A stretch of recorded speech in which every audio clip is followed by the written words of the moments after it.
Hello दोस्तों, स्वागत है आपका अपने channel trade with market learning में। जैसा कि आप सभी जानते हैं कि हमारे यूट्यूब चैनल पर एक सीरीज चल रही है जिसमें हम बिल्कुल बेसिक टू एडवांस चीज़ों को समझ रहे हैं और सीख रहे हैं, ताकि आपको स्टॉक मार्केट में जब भी आप ट्रेड करें लाइव मार्केट में तो आपको कोई सी भी दिक्कत ना हो।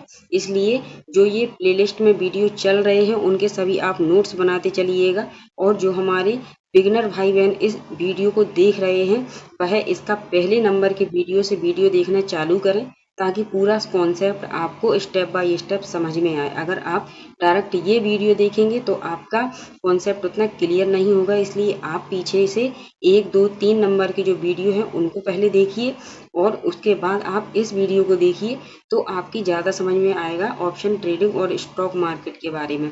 तो यह हमारे वीडियो सीरीज का पार्ट नंबर 4 है। इसमें हम जानेंगे ऑप्शन के बारे में, ऑप्शन ट्रेडिंग क्या होती है और ऑप्शन ट्रेडिंग हम किन किन इंडेक्स में करते हैं। तो चलिए आज हम जानते हैं ऑप्शन के बारे में। अब हम वीडियो को आगे स्टार्ट करते हैं। आज हमारा जो टॉपिक है वह है ऑप्शन क्या है, ऑप्शन आखिर होता क्या है। तो आज हम जानेंगे ऑप्शन के बारे में। यह हमारी वीडियो सीरीज का पार्ट नंबर 4 है। इसमें हम ऑप्शन के बारे में समझते हैं। तो ऑप्शन क्या होता है? ऑप्शन होता है एक कॉन्ट्रैक्ट जो किसी बायर या सेलर के बीच में होता है। मतलब इसमें एक बेचता है तो दूसरा खरीदता है, इसे ही हम ऑप्शन कहते हैं। अब हम जानते हैं कि भारत में ऑप्शन ट्रेडिंग किन किन इंडेक्स में की जाती है। तो भारत में ऑप्शन ट्रेडिंग मुख्यतः 5 इंडेक्स में की जाती है, जो कि है Nifty, bank Nifty, fin Nifty, Sensex और मिड कैप। यह 5 ऑप्शन इंडेक्स हैं जिनमें स्टॉक मार्केट में ट्रेडिंग की जाती है। अब हम इसी के साथ साथ जानते हैं, अब हम इसी वीडियो में बात करेंगे कि स्टॉक में ऑप्शन ट्रेडिंग कैसे की जाती है। तो स्टॉक में ऑप्शन ट्रेडिंग इसी तरीके से की जाती है जैसे कि इंडेक्स में ऑप्शन ट्रेडिंग की जाती है। थोड़ा सा इसमें डिफरेंस है, जैसे कि ऑप्शन में जो एक्सपायरी होती है वह वीकली एक्सपायरी होती है, लेकिन स्टॉक में जो एक्सपायरी होती है वह मंथली एक्सपायरी होती है। आप इसमें किसी भी स्टॉक में ऑप्शन को बाई करके उसको 1 महीने तक अपने पास रख सकते हैं, लेकिन जैसे ही एक महीने का आखिरी गुरुवार आता है, उस गुरुवार को वह ऑप्शन 0 हो जाता है, यानी कि जो इसकी एक्सपायरी है वह 1 महीने में इसकी एक्सपायरी होती है। और स्टॉक ऑप्शन में ट्रेड करने के लिए हमें 15 से 30 हजार रुपये की ज़रूरत होती है। आप इसमें 30 हजार रुपये से आराम से एक लॉट में ट्रेड कर सकते हैं, क्योंकि इसका लॉट साइज बड़ा होता है स्टॉक में ऑप्शन का।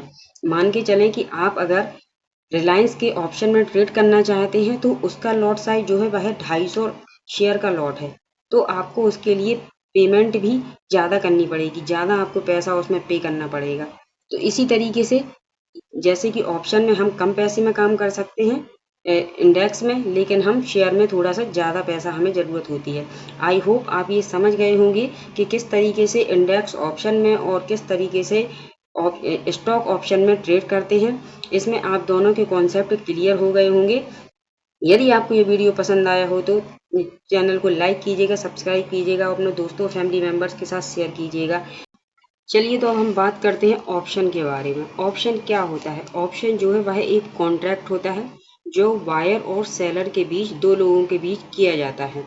अब हम जानते हैं कि हमारे भारत में कौन से इंडेक्स में ट्रेड किया जाता है। तो हमारे भारत में 5 इंडेक्स में ट्रेड ऑप्शन ट्रेडिंग होती है। जो पहला है निफ्टी, दूसरा है बैंक निफ्टी, तीसरा है फिन निफ्टी, चौथा है सेंसेक्स और पांचवा है मिड कैप।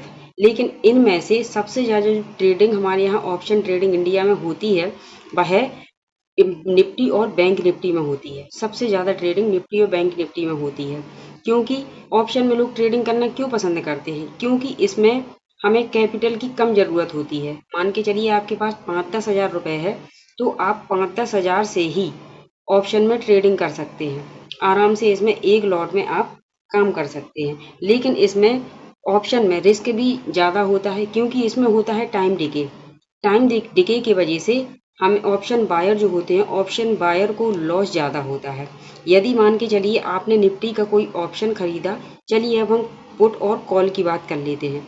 अगर आपने निफ्टी का कोई कॉल ऑप्शन बाई किया और निफ्टी का जो अभी इंडेक्स प्राइस चल रहा है वह 22,000 चल रहा है।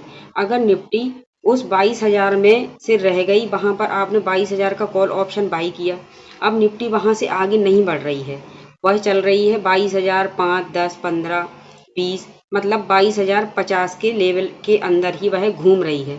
तो आपका जो प्रीमियम है वह ज़्यादा अमाउंट में नहीं बढ़ेगा अगर वो धीरे धीरे मूव कर रही है। तो क्या होता है कि ऑप्शन में चाहिए होता है मोमेंटम। अगर कोई भी इंडेक्स तेज मूवमेंट में वर्क करता है, यानी कि बड़ी बड़ी कैंडल कंटिन्यू बनाता है स्पीड से, तो उस ऑप्शन का जो मूवमेंट है वह बहुत अच्छा रहता है, बहुत फास्ट होता है, उसमें हम आराम से प्रॉफिट ले सकते हैं। लेकिन अगर मूव ना करे मार्केट और धीरे धीरे चले, स्लो स्लो कैंडल बनाए, तो उसमें ऑप्शन बायर को केवल लॉस होता है। इसमें जो ऑप्शन सेलर होता है वह केवल पैसा कमाता है। ऑप्शन बायर ऐसे मार्केट में कभी पैसा नहीं कमा सकता। चलिए अब हम बात करते हैं कि ऑप्शन इंडेक्स में जो ऑप्शन का एक्सपायरी है वह कब होता है। चलिए अब हम जानते हैं कि ऑप्शन में जो ऑप्शन का एक्सपायरी होता है वह वीकली एक्सपायरी होती है। वीकली एक्सपायरी में पहले तो गुरुवार के दिन केवल एक ही दिन एक्सपायरी होती थी, लेकिन अब 5 इंडेक्स में काम किया जाता है, तो 5 दिन अलग अलग इंडेक्स के हिसाब से एक्सपायरी होती है। इसलिए अब डेली मार्केट में एक आध मूवमेंट तो मिल ही जाता है, जो जिसे हम एक्सपायरी मूवमेंट कहते हैं। अब मान के चलिए कि जैसे आपने आज शुक्रवार को आपने निफ्टी का कोई ऑप्शन बाई किया। जैसे आपने 200 रुपये का ऑप्शन बाई किया, अब वह ऑप्शन जैसे ही सोमवार आएगा तो वह कम हो जाएगा, फिर अब मंगलवार आएगा तो और कम हो जाएगा। ऐसे ऐसे धीरे धीरे करके वह गुरुवार के दिन जीरो हो जाएगा। कोई भी प्रीमियम हो, उसकी एक हफ्ते तक उसको आप अपने पास रख सकते हैं, एक हफ्ते के बाद वह जीरो हो जाता है। मतलब जिस दिन उसकी एक्सपायरी होती है उस दिन वह जीरो हो जाता है।